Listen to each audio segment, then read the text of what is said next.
ជាប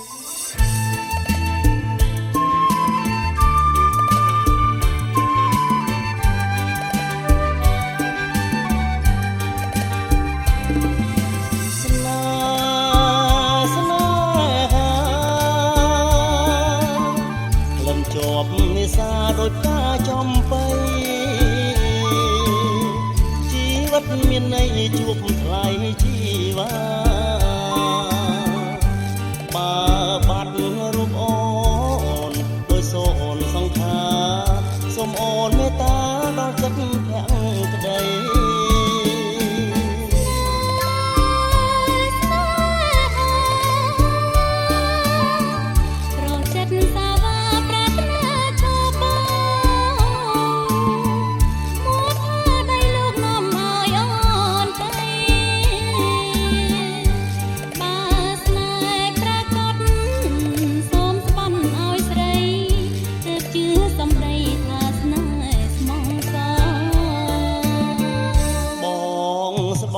ជូនបា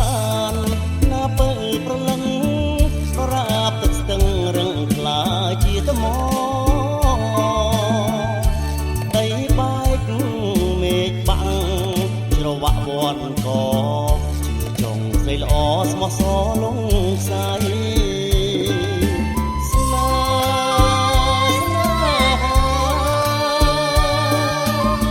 សូមស្ទឹងទឹកខ្លាមេត្តាជួយចាំ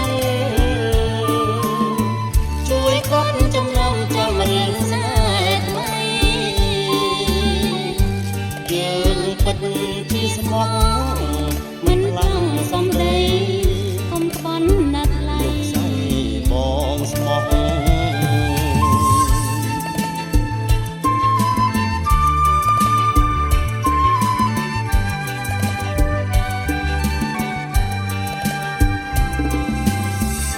បងស្បត់ជូនបានណាបើប្រលឹង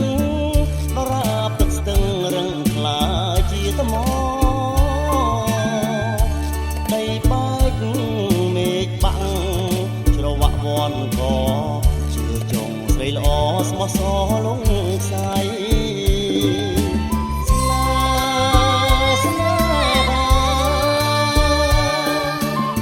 សូមស្ទឹងទឹកខ្លាមេត្តាជួយចាំជួយគាត់ចំណាំចាំរឿងស្នេហ៍ជាស្មោះមិនឡើងសំដី